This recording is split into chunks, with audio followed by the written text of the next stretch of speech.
Praise the Lord. ஹல்லேலூயா. கர்த்தருக்கு ஸ்தோத்திரம். Rajan Samuel. எல்லோரும் எப்படி இருக்கிறீர்கள்? சந்தோஷமாக இருக்கிறீர்களா? இப்போ நான் பொதுவாக பேசுகிறேன். ஒரு பொதுவான ஒரு கருத்து பதிவைத்தான் இந்த காலை வேளையில் சொல்ல வேண்டும் என்று சொல்லி நான் கர்த்தரால் ஏவப்பட்டேன். ஸ்தோத்திரம். ஆண்டவர் நாம மையப்படட்டும். இந்த புது வருடத்தில் இன்றைக்கி 2வது மாதம் 21வது நாளுக்குள்ளே நாம் பிரவேசித்திருக்கிறோம். காலம் வேகமாக போகுது. காலத்தை யாரும் கட்டுப்படுத்தவே முடியாது. விஞ்ஞானமோ அரசாங்கமோ காலத்தை நேரத்தை கட்டுப்படுத்த முடியாது. ஆனால் தேவ ஊழியக்காரங்களால் முடியும். பைபிளில் யோசுவா அவனுடைய நாட்களில் ஒரு யுத்தம் நடந்துச்சுங்க. அந்த யுத்தம் நடக்கும்போது வெளிச்சம் தேவைப்பட்டுச்சு. அப்போது யோசுவா சூரியனையும் சந்திரனையும் பார்த்து அங்கே தரித்து நிற்கும்படியாக சொன்னார். அது அப்படியே நின்றுச்சு. வரலாறு இருக்குல்ல, யோசுவா புஸ்தகத்தில் பார்க்குறோம் இல்லையா? இயற்கையின் மேலே அதிகாரத்தை தேவன் கொடுத்துருக்கிறாரு. செங்கடலை 2ஆக பிளந்தாங்க. யோர்தான் நதி கூட, கரை புரண்டு வரக்கூடிய யோர்தான் நதி கூட அப்படியே ஒரு குவியலாக நின்றுச்சு. எரிகோ பட்டணத்தை துதியினால் இடிந்துவிட பண்ணாங்க. ஏங்க, அப்போஸ்தலருடைய தீர்க்கதரிசனுடைய காலங்கள்லையும் எத்தனை அதிசயம், எத்தனை அற்புதங்கள். இந்த தேவன் யாரு கொடுத்துருக்கிறாரு? ஆண்டோடைய பிள்ளைகளுக்கு தான் அந்த அதிகாரத்தை கொடுத்துருக்கிறாரு. ஓகே, தேவன் அவன் மையப்படட்டும். இப்போ பலவிதமான கலாச்சாரமும் கருத்துக்களும் நிறைந்த ஒரு உலகத்தில் தான் நம்ம வாழ்ந்துக்கிட்டு இருக்கிறோம். கிறிஸ்துவத்தை எடுத்துக்கொண்டால் கிறிஸ்துவத்தில் பல்லாயிரக்கணக்கான பிரிவுகள். மாற்று மதத்தினை எடுத்துக்கொண்டால் அதில் கோடிக்கணக்கான பிரிவுகள். வம்சாவளி, மொழி வாரியாக, ஊர் வாரியாக ஒவ்வொரு பிரிவுகள். ஒருவருக்கு என்ன பண்ணுகிறார்கள்? அதாவது கடித்து குதறி கொண்டு இருக்கிறார்கள். என்ன நடக்கப் போகுதுன்னு சொல்லி எனக்கு எதுவுமே புரியலை. ஸோ என்னதான் இருந்தாலும் சரி, பைபிள் வார்த்தையினுடைய நிறைவேறுதலை நாம் பார்க்குறோம். பைபிள் ப்ராப்பசி, தீர்க்க தரிசனத்தினுடைய நிறைவேறுதலை நாம் பார்க்குறோம். இப்போது நான் என்ன நினைக்கிறேன் அப்படின்னு சொன்னால் இந்த இயேசு கிறிஸ்து சீக்கிரமாக வரப்போகிறாரு. அவர் வருகைக்கு முன்பதாக சிலதெல்லாம் நடந்தேற வேண்டும். அதை நம்ம யாராலையும் தடுத்து நிறுத்த முடியாது. இப்போ ஒரு பக்கம் அந்த நெல்லை மணிகண்டன், அவங்க கூட இப்போ கொஞ்சம் சேக்காளிக்கு சேர்ந்துக்கிட்டு இந்த ஜீசஸ் கால்ஸு, ஜீசஸ் ரெடிமிஸ், இயேசு அழைக்கிறார், இயேசு விடுவிக்கிறார் போன்றதான இந்த ஜெப மையங்களுக்கு ஃபோனை போட்டுக்கிட்டு அங்கே இருக்கிற பெண்களிடத்தில் திண்டுக்கு முண்டான கேள்விகள், அது கருத்து ரீதியான கேள்விகளாக இருக்காது, திண்டுக்கு முண்டான கேள்விகள். பைபிள் இருபுறம் கருக்குள்ள பட்டயம். அதாவது பைபிள் வசனத்துக்கு சோடு இல்லாமல் இருக்காது. எல்லாத்திற்கும் அதனுடைய அர்த்தம் கொடுக்கப்பட்டிருக்கிறது. எதுக்காக, ஏன், எப்படி அப்படின்னு சொல்லி ஒவ்வொரு இடத்துலையும் நம்ம அதனுடைய பதிவுகளை பார்க்க முடியும். அதனுடைய கருத்துக்களை நம்மளால் பார்க்க முடியும். அது எல்லாராலையும் விளங்கி கொள்ள முடியாதுங்க. பைபிள் வசனத்தை எல்லாராலையும் விளங்கி கொள்ள முடியாது. நிறைய பேர் ஃபோன் போட்டு கேட்பாங்க, இந்த மாதிரி ஆதாம் ஏவாளுக்கு பிள்ளைகளாக பிறந்தவங்க 2 பேர், ஒருத்தன் செத்துட்டான், ஒருத்தன் தான் இருந்தான், அப்புறம் எப்படி அவனுக்கு மனைவி வந்தாங்க அப்படின்னு சொல்லி கேள்வி கேட்பாங்க. இவங்களுக்கெல்லாம் ஃபோனில் உட்காந்து நம்ம கேள்விக்கு பதில் சொல்லிக்கிட்டு இருக்க வேண்டிய தேவையில்லை. நான் தான் சொல்லுவேன், உனக்கு அப்படி தெரிந்து கொள்ளணும்னு சொன்னால் நேரடியாக வா, உட்காரு. உனக்கு இந்த அளவுக்கு பெரிய சந்தேகம் வருதுன்னா நீ என்ன பெரிய சயின்டிஸ்டா? முதல்ல உங்கள் அப்பன், உங்கள் அம்மா பேர் உனக்கு தெரியும். உங்கள் தாத்தா, உங்கள் பாட்டிக்குள்ள பேர் உனக்கு தெரியும். உங்கள் தாத்தா பாட்டியினுடைய அப்பா அம்மானுடைய பேரும். அதற்கு ஒரு 3-4 தலைமுறைக்கு முன்னாடி போய் உன்னுடைய ஃபேமிலி ஹிஸ்ட்ரி கேட்டேன்னு சொன்னால் உன்னால் சொல்ல முடியாது. நீ பல்லாயிரம் ஆண்டுகளுக்கு முன்பதாக பைபிள் ஹிஸ்ட்ரியை நீ இப்போ சந்தேகப்பட்டுக்கிட்டு இருக்கிற. சந்தேக பேரொழி பிடிச்ச பொல்லாத பேய் அவனை. பைபிள் வசனம் அப்படிங்கிறது தேவ ஆவியினால் எழுதப்பட்டது. சரி, அப்போ அப்படி சந்தேகத்தை கேட்குறாங்களா? அப்புறம் பலவிதமான அதாவது மற்ற மாற்று புராணங்களில் வந்துட்டு எதுவுமே இல்லை, எல்லாமே ரொம்ப பர்ஃபெக்டாக இருக்கிறது மாதிரி தான் இவங்க கேள்வி கேட்குறாங்க. கேள்வி கேட்டு இவங்க என்னமோ சாதிக்க போகிறானுங்களாம், கிறுக்கு போயிலுங்க. பரிசுத்த வேதாகம ரியலி உண்மையாக எழுதப்பட்டதையா, எழுதப்பட்ட புதிய ஏற்பாடு எடுத்துக்கொண்டோன்னு சொன்னால் ஜீசஸ் கிரைஸ்ட், இயேசு கிறிஸ்து அவருடைய மகத்துவமான ஊழியத்தை நம்ம பார்க்குறோம். நன்மை செய்கிறவராகவே சுட்டி திரிந்தார். எல்லா மனுஷனுடைய பாவத்திற்காக அவர் என்ன பண்ணார்?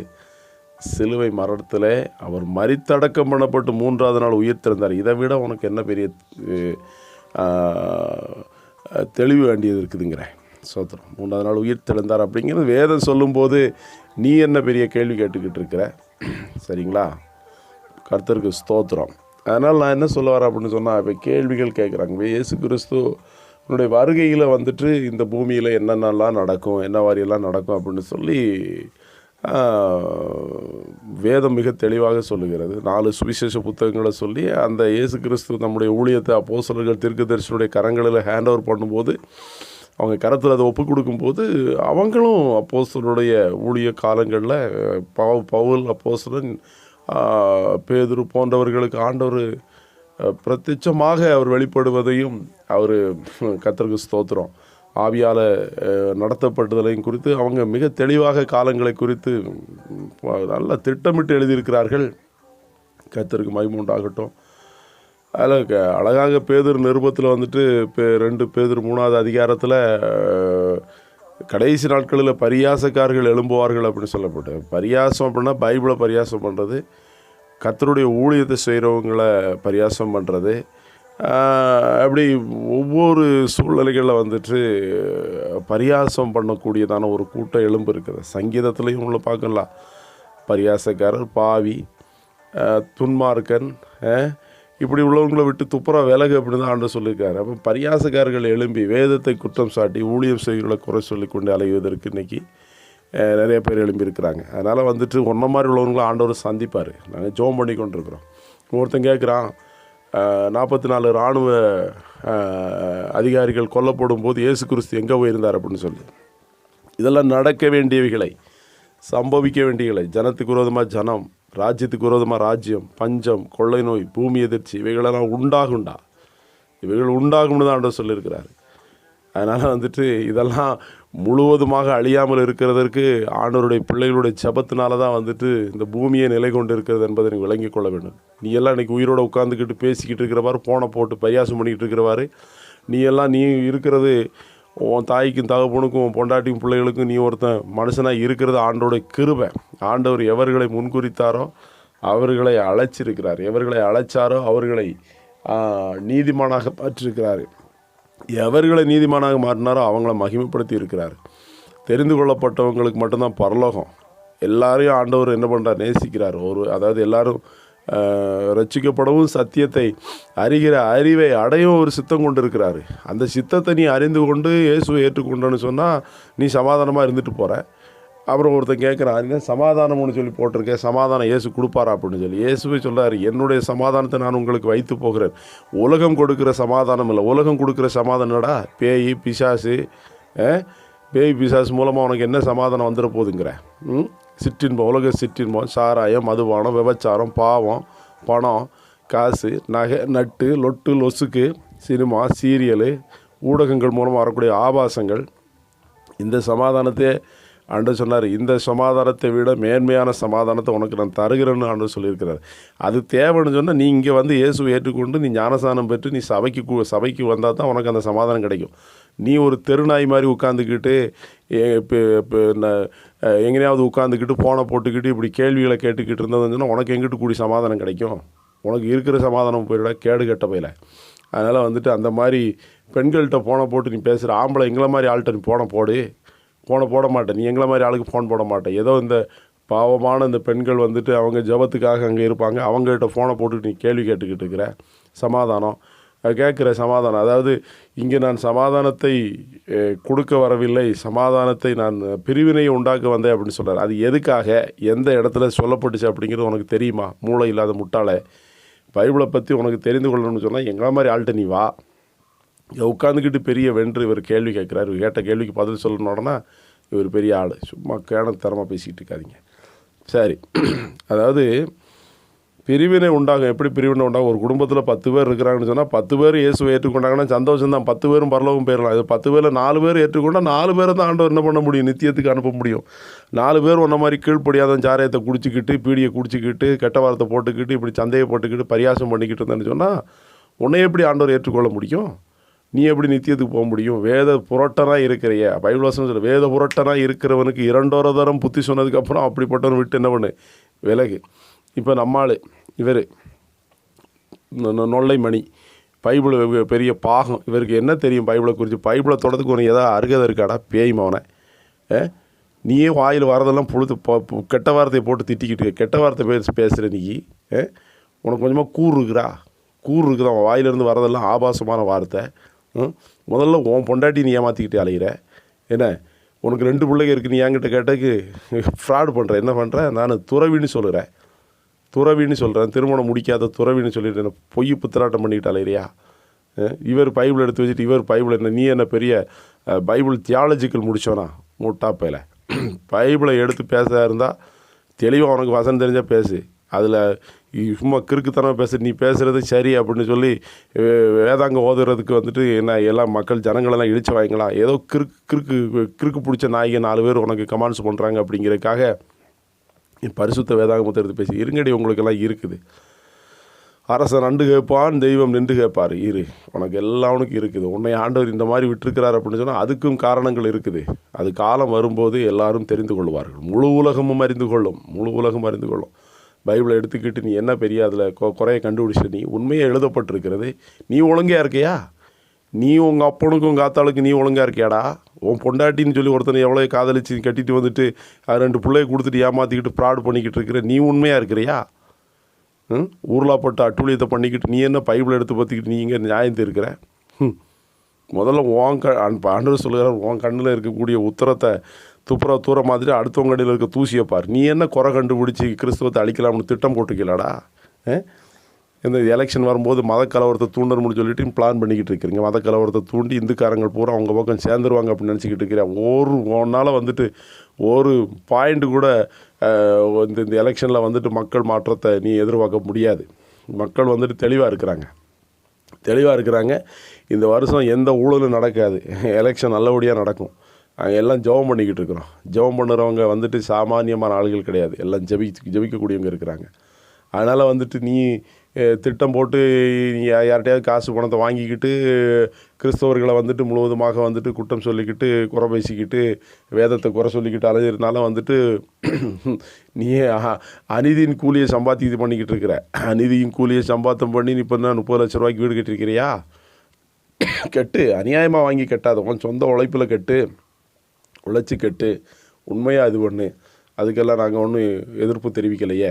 உண்மையாக இரு, நீ என்னமோ செஞ்சுட்டு போ. அது உன்னுடைய சொந்த உரிமையில் வந்து நாங்கள் தலையிடலை. ஆனால் எங்களை நீ வந்துட்டு எதுக்கு நோண்டி பார்க்க வர்றேங்கிற? எங்களை நோண்டி பார்க்குறதுக்கு உனக்கு இப்போ வந்து ஆள் வச்சு ஃபோன் போடுறியா நீ? ஆம்பளை எங்களை மாதிரி ஆளுக்கு ஃபோன் போடுங்கடா. எதுக்குடா பொம்பளைங்களுக்கு ஃபோன் போட்டுக்கிட்டாலே இருக்கீங்க? நீங்கள் பொம்பளைங்களுக்கு ஃபோன் போட்டு கேள்வி கேட்குறியா? ஏதாவது 4 ஊழியக்காரங்க துண்டு பிரதி கொடுத்தா அவங்கள்ட்ட போய் அவங்கள சண்டை போடுறது, அவங்கள அடிக்கிறது, நெத்தையில் பட்டையை போட்டு விடுறது. இவங்க பெரிய வீரனுங்க. அங்கே கிறிஸ்தவர்களுக்கு வந்துட்டு உனக்கு பதில் கொடுக்க தெரியாமல் இல்லை, முதுகு காட்டிட்டு ஓடுறவங்க கிடையாது. கிறிஸ்துவனுடைய அன்பின் பிரமாணத்திற்கு கட்டுப்பட்டுருக்குறோம், அம்பிட்டு தான். அப்புறம் கிறிஸ்தவர்கள் எல்லோரும் வந்துட்டு மாம்சத்துக்குரியவர்களாக ஒன்றை மாதிரி இருந்தால் உனக்கு எங்களுக்கு ஒரு வித்தியாசம் இல்லாமல் போயிடும். நீ கெட்ட வார்த்தை பேசுகிற அப்படிங்கிறக்காக நாங்கள் கெட்ட வார்த்தை பேச முடியுமா? நீ இந்த மாதிரி தூசணமாக பிரச்சாரம் பண்ணிக்காத, நாங்களும் அதே மாதிரி பண்ண முடியுமா? உனக்கும் எங்களுக்கும் ஒரு வித்தியாசம் இல்லாமல் போயிடும். புரிஞ்சிக்கா. அவர் அர்ஜுன் சம்பத்து, அவருக்கு ஒரு மதிப்பு மரியாதை வச்சுருக்கிறோம். அதை அந்த மனுஷன் என்ன பண்ணுகிறார்? அது ஒரு பதிவிலே அவர் இழந்துட்டார். கிறிஸ்தவங்களெல்லாம் என்னது திருட்டு போயிருக்கு அப்படின்னு சொல்லி அந்த ஆள் சொல்லிக்கிட்டு அலைகிறாரு. என்னங்க இப்படி ஆளாளுக்கு சொல்லிக்கிட்டு இப்படி நீங்கள் உலா வந்துக்கிட்டு இருக்கிறீங்க. அப்போ கிறிஸ்தவங்களெல்லாம் வந்துட்டு இழிச்சவாய்ங்க. வாயை அடக்கி பேசு, நாவை அடக்கி பேசு. தேவனாக இருந்தாலும் சரி, நாவை அடக்கி பேசு. ஆண்டுடைய பிள்ளைங்க அந்த அளவுக்கு எனக்கு எழுச்சவாங்க நினச்சிக்கிட்டே. நீ சட்டம் ஒரு நாள் வந்துட்டு சட்டத்துக்கு முன்னாடி இங்கே வந்து நிற்பீங்க, நம்புகிறோம். இந்த பூமிக்குரியதான சட்டத்துக்கு முன்னாடி நீங்கள் வந்து ஒரு வேளை நிற்காமல் நீ காசு பணத்தை கொடுத்து இல்லைன்னா ரெக்கமெண்டேஷன் பண்ணி இப்போ பிஜேபி ஆட்சியில் இருக்கிறதுனால வந்துட்டு மேலெடுத்து ஆதரவோடு நீ என்ன பண்ணிக்கிடலாம்? தப்பித்து கொள்ளலாம், உன்னை நீ மறைத்து கொள்ளலாம். ஆனால் பரலோக தேவனுக்கு முன்னாடி என்ன பண்ண முடியாது, ஒருவனும் தப்பித்து கொள்ள முடியாது. அவன் செஞ்சது செயலுக்கு தக்க அந்த தண்டனையை என்ன பண்ணணும், அடைஞ்சு தான் ஆகணும். பைபிள் வசனம் அதான் சொல்லுது. நியாய தீர்ப்பு நாளில் என்ன செய்ய வேண்டும், உங்களுக்கு நேரிடுவதை பார்க்கணும் சோதம் கோமாரா பட்டணத்துக்கு நேரிடுவது லெகுவாக இருக்கும்னு சொல்லப்பட்டிருக்கிறார். கிறிஸ்துவை மறுதலிக்கிறவனே, கிறிஸ்துவை பரியாசம் பண்ணுகிறவனே, பைபிள் வசனத்தை தூஷணப்படுத்துகிறவனே, ஆண்டவருடைய பிள்ளைகளை தூஷணப்படுத்துகிறவனே, உனக்கு நேரிடுவதை பார்க்கலும் சோதோம் கோமாரா பட்டணத்துக்கு நேரிடுவது லெகுவாக இருக்குன்னு சொல்லப்பட்டிருக்காரு. இயேசுல வருத்தப்பட்டு பாரம் சுமக்களை என்னிடத்தில் வாருங்கள், என்னிடத்தில் வாருங்கள், நான் உங்களுக்கு இளைப்பாறுதல் தருவேன். என்னிடத்தில் வந்து என் நுகத்தை ஏற்றுக்கொண்டு என்னிடத்தில் கற்றுக்கொள்ளுங்கள், என் நுகம் மெதுவாயும் என் சுவை லெகுவாயும் இருக்கும் என்று சொல்லியிருக்கிறார். நீ இங்கே வந்து இப்போ வேதவசனத்தை கற்றுக்கொள்ளணும். உனக்கு நீயே 1ஆம் கிளாஸில் இப்போ தான் உனக்கு வந்துட்டு பேர் பதிவு போட்டிருக்கு. நீ 1ஆம் கிளாஸில் உட்காந்துக்கிட்டு நீ பாட்டுக்கு +2 பாடப்புத்தகத்தை எடுத்துக்கிட்டு ஒரு பெரிய கேள்வி கேட்குறாரு. என்னையா இது முட்டாள்தனமாக இல்லையா? நீங்கள் இதெல்லாம் இது ஒரு ஜனநாயக நாடு, ஜனங்கள் வந்துட்டு நல்லா அறிவு படைத்தவளாக தான் இருக்கிறாரு. ஒன்று மாதிரி உள்ளவங்க பேசுகிறத கேட்டுக்கிட்டு மண்டையை சுரிஞ்சிக்கிட்டு போகிறதுக்கு என்ன, அந்தளவுக்கு காலமெல்லாம் மாறி போச்சுப்பா. அதெல்லாம் ஒன்றும் செல்லுபடி ஆகாது. அதனால் ஒழுங்கு மரியாதையாக திருத்தி கொள்ளுங்கள். ஆனால் ஒன்று கண்டிப்பாக அனைத்து மக்களுக்கும் நான் சொல்லுகிறேன், இப்படிப்பட்டதான அவலட்சணமான காரியங்களை செய்கிற எவனாய் இருந்தாலும் சரி, விரல் விட்டு எண்ணக்கூடிய நாட்களில் இங்கே நடக்கக்கூடியதை நீங்கள் பூமியில் வச்சே பார்க்க போகிறீங்கடா. உங்களை நான் சொல்லுகிறேன், இயேசுவின் நாமத்தில் தீர்க்கதரிசியாக சொல்லுகிறேன், எல்லாத்துக்கும் ஒரு அளவு இருக்குது. உனக்கு 1000 ஓட்டையை வச்சுக்கிட்டு, அதான் இயேசுக்கிட்ட ஒரு விபச்சாரியை பிடிச்சிட்டு வந்தாங்க இல்லையா, விபச்சாரியை கையும் மையமாக பிடிச்சிட்டு வந்து, போதகரே இவ்வளோ விபச்சாரத்தில் நாங்கள் கையும் மையமாக பிடித்தோம், மோசையினுடைய பிரமாணத்தில் வந்துட்டு கல்லெறிஞ்சு கொலை செய்ய சொல்லியிருக்கிறாரு, நீங்கள் என்ன சொல்லுகிறீர் அப்படின்னு சொல்லி கேட்குறாங்க. அப்போது இயேசு என்ன சொல்கிறாரு, உங்களில் பாவம் செய்யாதவன் முதல்ல இவன் மேலே கல்லறிங்க அப்படின்னு சொன்னோன்னே எல்லாவனும் கல்லை போட்டுவிட்டு மனசாட்சியில் குத்த போட்டு ஓடிட்டானுங்க அல்லவா. என்ன எல்லாம் பாவத்தை செஞ்சு தேவ மகிமையை இழந்து போய் கிடக்கிற உன்ன மாதிரி உள்ளவனுக்காக இயேசு கிறிஸ்து அந்த பாவத்திலிருந்து விடுதலை பண்ணுவதற்காக இங்கே வந்தார். அதை நீ புறக்கணிக்கிறைய. ஏன்னா நியாய தீர்ப்பு தேவனுடைய வீட்டில் துவங்கும் காலமாக இருக்க முந்தி அது நம்மிடத்தில் துவங்கினால் கர்த்தருடைய ஆண்டவருடைய சுவிசேஷத்துக்கு கீழ்ப்படியாதவருடைய முடிவு என்னமாக இருக்கும். நீதிமானை ரட்சிக்கப்படுவது அரிதினாலால் பக்தி இல்லாதவனும் பாவியும் எங்கே நிற்பார்கள் அப்படின்னு சொல்லப்பட்டிருக்கு. பயங்கரமான நியாய தீர்ப்பு வருதுடி. நியாய தீர்ப்பு நடு வீட்டுக்குள்ளே வரப்போகுது. என்னமோ உனக்கு தான் பேச தெரியும் அப்படிங்கிற மாதிரி பேசிக்கிட்டு இருக்கட்டும். அதே மாதிரி இப்போ நிறைய கிறிஸ்தவர்களும் வந்துட்டு என்ன பண்ணிகிட்டு இருக்கிறாங்க, கிறிஸ்தவத்துலேயும் வந்துட்டு இந்த கருணாகரன் அப்படிங்கிறதான ஒரு சகோதரன், நான் ஏற்கனவே அவர்கிட்ட பல முறை பதிவுகளில் வந்துட்டு மறைமுகமாக வந்துட்டு சில தாக்குதல் படுத்தி வந்தால் பேசியிருக்கிறாரு. என் இனோவா காரு ராயல் என்ஃபீல்டு. என்னென்னா இவங்க அப்பா வீட்டு சொத்தை தானே நான் வச்சுருக்கிறேன். எனக்கிட்ட இனோவா காரும் கிடையாது, ராயல் என்ஃபீல்டும் கிடையாது. இவருக்கு என்னவா என்னை பேசுகிறதுக்கு நீ யாருப்பா, நீ யாருன்னு கேட்குறேன் நான். கருணாகரன் நீ யார் என்னை பேசு, உனக்கு என்ன, நீ என்ன சம்மந்தக்காரரா பேசுகிறதுக்கு? நான் ஏற்கனவே நேற்று நைட்டு உன்ட்ட ஃபோன் போட்டு பேசினேன். ஏன் நான் உங்களை குறித்து நீங்கள் என்னை மறைமுகமாக வந்துட்டு சில வார்த்தைகளை பேசியிருக்கிறீங்க. நான் அதுக்கு சில பதிவுகளை வெளியிட்டேன். அந்த ஞானத்தோடு தான் நான் பேசியிருக்கிறேன், சமாதானத்தோடு பேசியிருக்கிறேன். நீங்கள் எனக்கு விரோதமாக வந்துட்டு என் பேரை சொல்லியே வேறு பதிவு வெளியிட்டிருக்கிறீங்க. தயவுசெய்து அந்த பதிவை நீங்கள் வந்துட்டு டிலைட் பண்ண வேண்டும் என்று சொன்னேன். சரி பிரதர் அப்படின்னு சொல்லிவிட்டு இனியும் அந்த பதிவை டிலைட் பண்ணவில்லை. என்னையா நீங்கள் கிறிஸ்துவ சமுதாயத்தை வந்துட்டு சீரழிக்கணும் அப்படிங்கிற நோக்கத்தோடு நீங்கள் பண்ணிக்கிட்டு இருக்கிறீங்களா? உங்களை வந்துட்டு நீங்கள் செய்கிறது எல்லாமே சரி அப்படின்னு சொல்லி நீங்கள் தானே உங்களை நியாயப்படுத்தி கொள்ளுறீங்க. ஏன் உங்கள் வீட்டில் எனக்கு சாப்பாடு கிடையாது, என் வீட்டில் உங்களுக்கு சாப்பாடு கிடையாது. நம்ம வந்துட்டு இப்போ சொல்ல போனால் கிறிஸ்துவுக்குள்ளே சகோதரர்களாக இருக்கணும். நீ சகோதரனாக இருக்கிற மாதிரியே பேசிக்கிட்டு இருக்கிற எல்லாரையும் பேசுகிறதுல ஏதாவது நியாயம் இருக்குதா? அப்படி பார்த்தா இந்த உலகத்தை விட்டே நம்ம என்ன பண்ணிடணும், ஓடிடணும். நீங்கள் சேரில் உட்காந்தே பேசக்கூடாது, நீங்கள் தரையில் உட்காந்து தான் பேசணும். பெரிய பகுமானமாக உட்காந்து பேசிக்கிட்டு இருக்கிறீங்க. பார்த்து பேசுப்பா. நீங்கள் பாட்டுக்கு உனக்கு தான் பேச தெரிஞ்ச மாதிரி பேசிக்கிட்டு இருக்கிற. என்னமோ உன் சொத்தை நான் எழுதி வாங்குற மாதிரி பேசிக்கிட்டு இருக்கிறேன். உன் வீட்டிலே வந்து கேட்டேன், நான் இனோவா கார், எனக்கு இனோவா கார் வாங்கி கொடுனே, எனக்கு ராயல் என்ஃபீல்டு வாங்கி கொடுனே நான் உன் வீட்டிலே வந்து கேட்டேன். ஏன் அப்படி பண்ணிக்கிட்டு இருக்கிறீங்க? நாங்கள் பாட்டுக்கு ஊழியத்தை பண்ணிக்கிட்டு இருக்கிறோம். எங்களுக்கு கொடுக்கப்பட்ட மந்தையை நாங்கள் ஒழுங்காக தான் நடத்திக்கிட்டு இருக்கிறோம் சத்தியத்தில். அது ஒவ்வொன்றும் ஒவ்வொரு டிபார்ட்மெண்ட்டாக சரியாக தான் பண்ணிக்கிட்டு இருக்கிறோம். நான் மதுரை மாவட்டத்தில் வந்து ஜெபம் பண்ணுவேன், தேனி மாவட்டத்தில் வந்து ஜெபம் பண்ணி, இது என்னுடைய வேலையா? ஜெபம் பண்ணது வந்து எங்களுடைய இது. அப்போஸ்தலனாகிய பவுலும் சீலா வந்துட்டு வழக்கம் போல் ஜெபம் பண்ணுவதற்கு ஒரு இடத்தை தெரிந்து கொண்டு அவங்க போகலையா? எங்கே போனாங்க? ஆத்தங்கரையில் உட்காந்து ஜெபம் பண்ண போனாங்க. அங்கே வந்த பெண்களுக்கு சுவிசேஷத்தை அறிவித்தாங்க. என்னையா இது ஜெபம் பண்ணதுக்குமா இப்போ கூடாது? ஒவ்வொரு இடங்களிலையும் ஜெபம் நடக்கணுமையா? ஏன் இப்படி ஜெபத்துக்கு எதிர்த்து நிற்கிறீங்க? நீங்கள் ஜெபத்துக்கு எதிர்த்து நிற்கிறீங்க. ஜெபம் நாங்கள் பண்ணுறோன்னு சொன்னால், இது இப்போ நான் 2004 ஆண்டுலேருந்தே ஜெப ஊழியம் பண்ணிக்கிட்டு இருக்கிறோம், சுவிசேஷ ஊழியம் பண்ணிக்கிட்டு இருக்கிறோம், சுவிசேஷத்தை அறிவித்துக்கிட்டு இருக்கிறோம். அந்த ராஜ்யத்தின் சுவிசேஷம் முந்தி பிரசங்கிக்கப்படும், அப்பொழுது முடிவு வரும். உங்களுக்கு போக முடியலைன்னா அப்புறம் பேசாமல் பொத்திக்கிட்டு உட்காருங்க. எதுக்கு எங்களை மாதிரி உள்ளவங்களை குத்த சொல்லிகிட்டு இருக்கிறீங்க? கருணாகரன், பல முறை நான் வந்துட்டு பதிவுகளில் வந்துட்டு சில வார்த்தைகளை நான் சொல்லியிருக்கிறேன். அப்புறம் மறுபடியும் வந்துட்டு இந்த இப்போ சோசியல் மீடியாவில் வந்துட்டு இப்படி எல்லோரும் கேவலப்படுத்துகிற மாதிரி பேசிக்கிட்டு இருக்கிறீங்க. வேச்சாரி மகன் சொல்லிவிட்டு சமஸ்கிருத வார்த்தையை வந்துட்டு அப்படி தமிழில் நீங்கள் பேசுகிறீங்களாக்கும். தமிழில் வந்து பேசுகிறீங்களாக்கும். என்ன எங்கேயா சொல்லப்பட்டிருக்கிறது? என்னையா நீங்கள் எப்படி பேசிக்கிட்டு இருக்கிறீங்க? எல்லாரையும் நியாயந்திருக்கிறதுக்கு நீ என்ன நியாயாதிபதியா? நியாயந்திருக்கு நீ என்ன நியாயாதிபதியா? கருணாகரன் உன்னிட்ட கேட்குறேன், என்ன நியாயாதிபதியா இன்னைக்கு?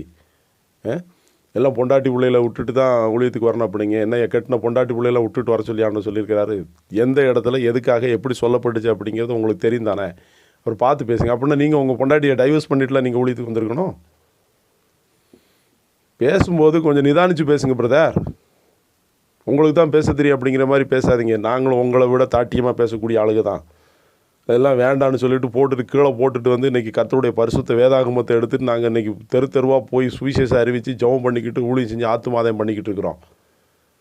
வாட்டுக்கு சோசியல் மீடியாவில் ஒரு டிவி சேனலை ஓப்பன் பண்ணி உங்கள் வாட்டுக்கு பேசிடலாமா? அப்போ ஏற்கனவே இங்கே ஏகப்பட்ட பிரச்சனைகளில் வந்துட்டு நம்முடைய நாடும் நகரமும் பட்டி தொட்டி கிராமங்களும் போய்கிட்டு இருக்குது. இதுக்கிடையில் நீங்களுமா? சும்மா எல்லாத்துக்கும் ஒரு அளவு இருக்குது, அளவுக்கு மீறி பேசக்கூடாது. ஐஸ்வர்யவான்களுக்கு நான் என்ன சப்போர்ட் பண்ணிக்கிட்டு அலைகிறேன்? இயேசு கிறிஸ்து என்ன சொன்னார்? ஒருத்தன் வந்து நல்ல போதகரே நித்திய ஜீவனை அடையும்படிக்கு நான் என்ன செய்ய வேண்டும் அப்படின்னு சொல்லி கேட்குறான். நீ போய் இருக்கிறதையெல்லாம் விற்று என்ன பண்ணு? அவன் பயங்கரமான ஐஸ்வர்யவானாக இருக்கிறான். விற்று என்ன பண்ணு? இல்லாதவங்களுக்கு கொடு அப்படின்னு சொல்லுகிறான். அவன் சொல்லி என்னால் என்ன பண்ண முடியாது அப்படின்னு சொல்லி மறுதளித்தது நிமித்தமாக ஐஸ்வர்யவான் வந்துட்டு பரலோக ராஜ்யத்தில் பிரவேசிப்பதை பார்ப்பதும் ஊசியின் காதில் ஒட்டகம் நுழைவது எளிதாக இருக்கும்னு சொன்னார். சரியா? அதாவது ஐஸ்வர்யவானாக இருக்கிறது ஒன்றும் தப்பு கிடையாது. இப்போ இயேசு கிறிஸ்துவை வந்துட்டு சிலுவையில் இருந்து இறக்கி அடக்கம் பண்ணினது யார்? அரிமத்திய ஊரானாகிய யோசேப்பு யார்? யோசேப்பு வந்துட்டு கனம் பெற்றவனும் ஐஸ்வர்யவானுமாக இருந்தான். அவன் என்ன பண்ணான்? இயேசு கிறிஸ்துவனுடைய கல்லறையை அவனுக்கு புதிதாக வெட்டப்பட்ட கல்லறையில் கொண்டு போய் இயேசு கிறிஸ்துவை அடக்கம் பண்ணினான். அப்போ அப்படி பார்த்தா இன்றைக்கி இந்த நிலம் வச்சுருக்கிறவங்க, வீடு வாசல் வச்சுருக்கிறவங்க, பிள்ளைகளை படிக்க வச்சுருக்கிறவங்க, இயேசுவை ஏற்றுக்கொண்டு ஆண்டவருக்காக வாழ்கிறவங்க, அப்போ இவங்கெல்லாம் வந்துட்டு பரலோகம் போக முடியாதா? என்ன பிரதர் நீங்கள் பேசிக்கிறீங்க? அப்போ இதெல்லாம் நீங்கள் துப்புரவா எல்லாமே காலி பண்ணிவிட்டு எல்லாருமே திருவோட கையில் எடுத்துக்கிட்டு ட்ரௌசரை போட்டுக்கிட்டு அலைய சொல்கிறீங்களா? நீங்கள் கோமணம் கட்டிக்கிடுவோமா காந்தி தாத்தா மாதிரி? தகுதியான வஸ்திரம் ஆண்டவரே சொல்லியிருக்கிறார்லவா? அந்த ஐஸ்வர்யவான்களை கேளுங்கள், உங்கள் மேல் வரும் நிர்பந்தங்களை நிமித்தம் அலறி அழுங்கள் அப்படின்னு சொல்லுவதில்ல. எதுக்கு சொல்கிறாரு? அது எந்த இடத்துல சொல்கிறாரு? அந்த வேலையாட்களுடைய அவங்களுடைய கூலிகளை வந்துட்டு கொடுக்காதபடிக்கு அதையெல்லாம் என்ன பண்ணுறாங்க? அவங்க அபகரித்து வச்சதுனால வந்துட்டு ஐஸ்வர்யவான்களை வந்துட்டு பார்த்து பேசுகிறாரு. ஐஸ்வர்யவானாக இருக்கிறவன் வேலைக்கு இறங்கணும், கூலி கொடுக்கணும். அதை செய்யாதவனை செய்யக்கூடியவங்க இருக்கிறாங்க அல்லவா? இப்போ இயேசு வந்துட்டு ஏழை பக்கம்தான் நிற்கிறாரு. ஏழைகளுக்கு இறங்குகிறன்னு தான் கர்த்தருக்கு கடன் கொடுக்குறாரு. எல்லோரும் இப்போ எத்தனையோ பேர் வந்துட்டு ஐஸ்வர்யவான்கள் வந்துட்டு இப்போ அவங்களுக்கு காடு கரைகள் இருக்கும். எத்தனையோ பேர் ஆண்டவருடைய ஊழியத்தை செய்கிறாங்க, ஆண்டவருடைய நாமத்தை மயப்படுத்தாங்க. அதை ஒரு பொருட்டாக நினைக்கலையே. இப்போ அவங்களை குற்றம் சாட்டக்கூடாது அல்லவா இன்றைக்கி? அப்போ இயேசு ஏற்றுக்கொண்டவங்க எத்தனையோ பேர் அரசாங்க பணியில் இருக்கிறாங்க, காவல்துறையில் இருக்கிறாங்க, இராணுவத்துறையில் இருக்கிறாங்க, மருத்துவத்துறையில் இருக்கிறாங்க, ஒவ்வொரு நாடுகள்லையும் ஒவ்வொரு பொறுப்புகளில் இருக்கிறாங்க. விவசாயம் பண்ணுறாங்க, வியாபாரம் பண்ணுறாங்க, தொழில் பண்ணுறாங்க, ஊழியம் பண்ணுறாங்க. ஏன் நாங்கள்லாம் வந்துட்டு என்னை ஒரு விவசாய குடும்பம் தான் ஐயா. நான் ஏற்கனவே சொல்லியிருக்கேன், நாங்கள்லாம் உழைக்கக்கூடியவங்க தான். உழைக்கிறோம், ஊழியம் செய்கிறோம். நாங்களும் கார்மெண்ட்ஸ் போட்டிருக்கிறோம், கம்பெனி போட்டிருக்கிறோம். ஏன்னா உழைப்பு எங்களுக்கு இருக்கத்தான் செய்யுது. ஊழியம் செய்ய வேண்டிய நேரத்தில் ஊழியத்தை முழுமையாக செஞ்சுக்கிட்டு தான் இருக்கிறோம். அதெல்லாம் தனித்தனியாக டிபார்ட்மெண்ட்டாக போட்டுக்கிட்டு இருக்கிறோம். இயேசு கிறிஸ்து பேதுருவை பார்த்து என்ன சொன்னார்? நீ எல்லாத்தையும் விட்டு வா, நான் அவனை மனுஷரை பிடிக்கிறவனாக மாற்றுன்னு சொன்னார்லாம். அவன் மீன் பிடிச்சிக்கிட்டு இருந்தவனை கூப்பிட்டு முழு நேர ஊழியத்துக்கு அவனை அழைச்சார் தானே. அப்போ நீ முழு நேர ஊழியம் செய்கிறவங்களாம் வந்துட்டு போய் என்ன பண்ணி இட்லி கடை வியாபாரம் பண்ணி மாவு விற்று சாப்பிடு அப்படின்னு பேசிக்கிட்டு இருக்கிறீங்க. லேவி கோத்திரத்துக்கு வந்துட்டு என்ன கொடுக்கல? லேவி கோத்திரத்துக்கு யோசுவா பங்கு போட்டு கொடுக்கல. அதே மாதிரி புதிய ஏற்பாட்டினுடைய காலங்களில் வந்துட்டு ஆலயத்துக்கு அடுத்த காரியங்கள் சுவிசேஷம் அறிவிப்பதற்கு சுவிசேஷத்தினாலே பிழைப்பு உண்டு தான் ஆண்டவர் சொல்லியிருக்கிறாரே. இப்போ பவுல் வந்துட்டு சில இடங்களில் போய் அவர் ஊழியம் செய்யும்போது வந்துட்டு அவர் அந்த கூடார பணியை செய்து கொண்டு அவர் வேலை செஞ்சார். சூழ்நிலை நிமித்தமாக செஞ்சார். முழுமையாக போக வேண்டிய இடத்துல, அதாவது கப்பல் பயணம் செய்து மிஷனரி பயணமாக போக வேண்டிய இடத்துல அவர் போய் ஊழியங்களை அறிவித்தார். அவர் சில இடங்களில் வந்துட்டு சும்மா இருக்கக்கூடாது, அந்த ஏரியா சுச்சுவேஷன் அனுசரித்து சில இடங்களில் வேலை செஞ்சார். அதெல்லாம் புரிஞ்சு கொள்ளணும், எந்தெந்த இடத்துல எதுக்காக சொல்லப்பட்டது, எதுக்காக இது அப்படி சொல்லி. இப்போ வேலை செய்வது தப்பு கிடையாது, வேலை செய்யலாம், வேலை செஞ்சுட்டு ஊழியம் செய்யலாம்.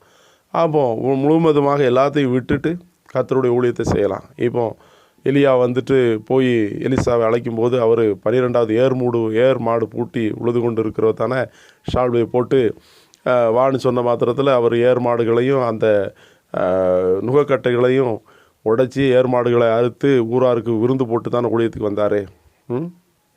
என்ன ஸ்தோத்திரம், ஹல்லேலூயா. 2 எஜமானனுக்கு வந்துட்டு ஊழியம் செய்ய ஒருவனாலும் கூடாது தானே. ஒருவனை பகைத்து ஒருவனை நேசிக்கான்னு சொல்லப்பட்டிருக்கு. உலகப் பொருளுக்கும் தேவனுக்கு ஊழியம் செய்ய முடியாது தானே. அப்போ முழு நேர ஊழியம் செய்கிறவங்க வந்துட்டு ஆண்டவருக்காக அர்ப்பணித்து முழு நேர ஊழியம், இப்போ நான்லாம் முழு நேர ஊழியம் தான் செய்கிறேன். காலையிலேருந்து நைட்டு வரைக்கும் நாங்கள் ஊழியம் தான் செய்கிறோம். எங்களை ஆண்டவர் போஷிக்கிறாரு, எலியாவை போஷித்த மாதிரி போஷிக்கிறாரு. வேலை செய்ய வேண்டிய நேரங்களில் எங்களுடைய விவசாய நிலங்களில் நாங்கள் வேலைகளை செய்கிறோம். இப்படி என்ன இதுக்கு ஏன் இப்படியெல்லாம் நீங்கள் பேசிக்கிட்டு இருக்கீங்கன்னு எனக்கு ஒன்றும் புரியலை. அதனால் கொஞ்சம் வார்த்தையை கொஞ்சம் அளந்து பேசினா நல்லா இருக்கும்னு சொல்லி எனக்கு தோணுது. நான் உங்கள்கிட்ட நேற்றுக்கு நைட்டு நான் சரியாக 12 மணிக்கு நான் ஃபோனில் பேசும்போது பிரதர் நீங்கள் அந்த வீடியோ பதிவில் வந்துட்டு ரொம்ப ராங்கான வார்த்தைகளை உபயோகப்படுத்திருக்கிறீங்க. அதனால் வந்துட்டு இன்றைக்கி இருக்கக்கூடிய சூழ்நிலையில் வந்துட்டு நீங்கள் அந்த பதிவை நீங்கள் என்ன பண்ணுங்கள், டெலீட் பண்ணுங்கன்னு. சரி பிரதர்னு சொன்னீங்க. காலையில் இன்றைக்கி நான் 2 டைம் ஃபோன் போடுதேன், நீங்கள் ஃபோன் அட்டன் பண்ணலை. சரியா? அந்த வீடியோ பதிவை டிலீட் பண்ணவே இல்லை. எனக்கு இப்போ நீங்கள் என்ன தான் என்னை குறித்து பேசுனாலும் சரி, மக்கள் வந்துட்டு என்ன போகிறதில்ல. நம்ம ரியலி உண்மை என்னை குறித்து முழுமையாக அறிமுறை நீங்கள் வாங்கயா, இங்கே வாங்கயா, நான் இருக்க இடத்துக்கு வாங்க, வண்டி கூலி செலவெல்லாம் நான் கொடுக்குறேன், உங்களுக்கு சாப்பாடு போடுறேன், வாங்க உட்காந்து விசாரிங்க. என்ன நேரடியாக வந்து விசாரிக்கிறீங்களா? ஏனையா இப்படி பண்ணிக்கிட்டு இருக்கிறீங்க? உங்கள் வேலையை பார்த்துக்கிட்டு நீங்கள் பாருங்கள். நீங்கள் ஊழியம் பண்ணுறீங்கன்னா நீங்கள் 4 செவத்துக்குள்ளே வந்து பண்ணுவீங்களோ? நீங்கள் மாற்றுத்திறனாளிகளுக்கு ஊழியம் பண்ணுற திறனாளிகளுக்கு வந்துட்டு நீங்கள் செய்கிறீங்க, நல்லது தான், வாழ்த்துக்கள், நல்லது தான். நாங்களும் செஞ்சுக்கிட்டு தான் இருக்கிறோம், நாங்களும் செய்கிறோம் ஐயா. செய்யலைன்னு சொல்லி யார் சொன்னது? வந்து விசாரி, என்ன எல்லாமே அதை ஆதாரங்களை போட்டு விடவா? யாருக்கு என்னென்ன பண்ணுறோம்னு சொல்லி என்ன உனக்கு என்ன வரவு செலவு கணக்கு கொடுக்கணுமா? எல்லாம் பண்ணிட்டு தான் இருக்கிறோம். சோமாலியாவில் நாங்கள் ஊழியம் செய்கிறத குறித்து உங்களுக்கு என்னவா? சோமாலியாவை குறித்து நீங்கள் சர்ச் பண்ணி பாருங்கள்.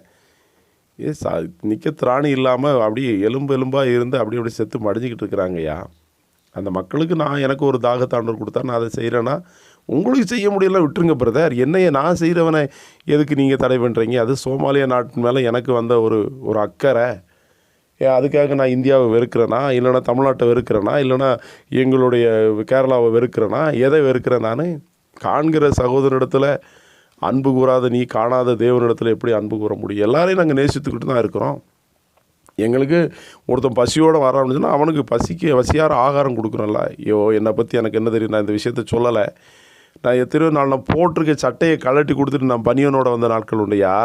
நாங்களாம் ஊழியத்துக்கு வந்துட்டு இருக்கும்போது ரோட்டு ஓரங்களில் குளிர் தாங்க மாட்டாமல் மனநிலை பாதிக்கப்பட்டிருக்கிறவங்க நான் போட்டிருக்க சட்டையை கழட்டி கொடுத்துட்டு பனியனோட வீட்டுக்கு வந்த நாட்கள் உண்டு.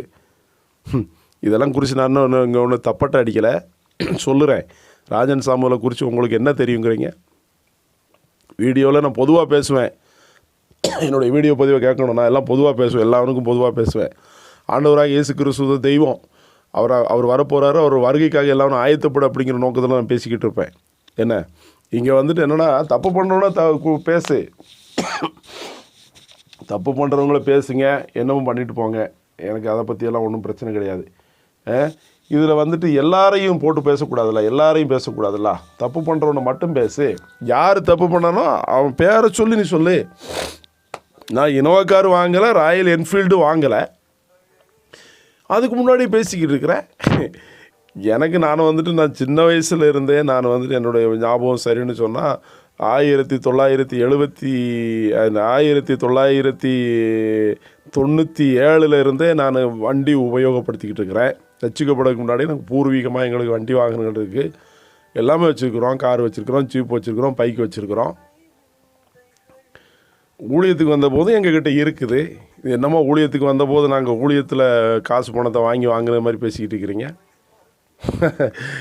பார்த்து பேசுங்க, வார்த்தையை அளந்து பேசுங்க. அதனால் யாராக இருந்தாலும் சரி, இப்போ கருணாகரனாக இருந்தாலும் சரி, நல்ல மணிகண்டனாக இருந்தாலும் சரி, எவனாக இருந்தாலும் சரி, வார்த்தையை நிதானித்து பேசுங்க, நியாயத்தை பேசுங்க, கருத்து ரீதியாக பேசுங்க.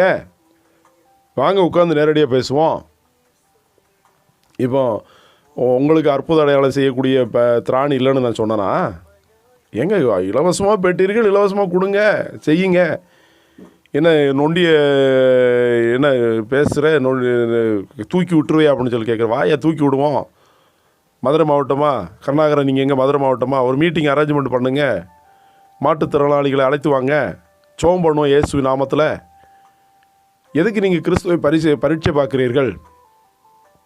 மீட்டிங் ரெடி பண்ணுறீங்களா? ஒரு மீட்டிங் ரெடி பண்ணிவிட்டு ஒரு அட்வர்டைஸ்மெண்ட் கொடுக்குறீங்களா? எல்லோரும் வண்டியாக கொண்டு வரீங்களா? நான் வாரேன், ஜோம் பண்ணுவோம், தூக்கி விட்டுருவோம். என்னையா நீங்கள் ஊழியத்தில் பண்ணிக்கிட்டு தானே இருக்கிறோம். நாங்கள் ஹீலிங் சர்வீஸ் நடந்துக்கிட்டு இல்லை, இயேசு நாமத்தினால நடந்துக்கிட்டு இருக்குல்ல. எல்லாருக்கும் அந்த கிருபை ஆண்டவர் கொடுத்துருக்குறாங்களா? அதையே அவிசுவாசப்பட்டுக்கிட்டு இருக்கிறீங்க நீங்கள். ஏன் அவிசுவாசப்படுறீங்க? எனக்கிட்ட ஆண்டவர் கொடுத்த கிருபை அதுங்க. நான் இந்த இன்றைக்கி இயேசு ஏற்றுக்கொண்டு 17 வருஷம் ஆகுது. மருந்து மாத்திரையே சாப்பிட மாட்டேன். நான் கிறிஸ்துவனுடைய ரத்தத்தையும் அவருடைய வசனத்தையும் அவருடைய அபிஷேகத்தையும் விசுவாசிக்கிறேன். எனக்கு ஒரு நோயுமே இல்லை. ஆண்டவர் நல்ல சுகத்தோடு பலத்தோடு வச்சிருக்கிறாரில்ல. இன்னும் அப்பாரு, என்னுடைய நம்பிக்கை அப்படி இருக்கிறது. நான் ஜாதி சமுதாயம் பார்க்க மாட்டேன், வரதட்சணை வாங்க மாட்டேன், சபையில் இதைத்தான் போதிக்கிறேன். சாதி சமுதாயம் பார்க்காம பொண்ணு எடு, சபையில் சமத்துவத்தை போதிச்சுக்கிட்டு இருக்கிறேன். உனக்கிட்ட இருக்கும்போது நீ இல்லாதவங்களுக்கு கொடு, ஏழைக்கு கொடு அப்படின்னு தான் சொல்கிறோம். எங்கள் சபையில் எல்லோரும் அதை செய்கிறாங்க, எங்களுடைய சகோதரர்கள் செய்கிறாங்க. ஒருத்தவங்க நோய்வாய்ப்பட்டாங்கன்னு சொன்னால் நாங்கள் எல்லோரும் சேர்ந்து அந்த பண உதவி செய்கிறோம். யாருக்கு என்னென்ன உதவி செய்யணுமோ அதை நாங்கள் செஞ்சுக்கிட்டு தான் இருக்கிறோம். எல்லாருமே வேலை பார்த்துட்டு, எங்கள் கூட இருக்கிறவங்க எல்லாருமே வேலை பார்த்துட்டு ஊழியம் பண்ணக்கூடியவங்க தான். நானும் முழுமையாக ஊழியம் செஞ்சாலும் எங்களுக்கு இப்போ பார்ட் டைமாக வந்துட்டு ஒரு கம்பெனி இயங்கிக்கிட்டு தான் இருக்குது. அதை கண்காணிக்கிறதுக்கு ஆள் போட்டிருக்கிறோம். என்னையா இது பண்ணிக்கிட்டு இருக்கிறீங்க? நியாய தீர்ப்பு கொடுக்கறதுக்கு உங்களுக்கு யாருக்கு அதிகாரம் கொடுக்கல, எனக்கு அதிகாரம் கொடுக்கல. ஓகேயா? பார்த்து பேசுங்க பிரதர் கருணாகரன். நெல்லை மணிகண்ணன், நீ உன் தப்பை மறைக்கிறதுக்கு வந்துட்டு நீ இப்போ என்னது 1000 குத்தத்தை நீ சொல்லிக்கிட்டு அலைகிற. தயவு செய்து இயேசு நாமத்தில் சொல்லுகிறேன், உனக்கு நல்ல ஒரு தருணமும் வாய்ப்பும் கடைசி நேரத்தில் இருக்குது.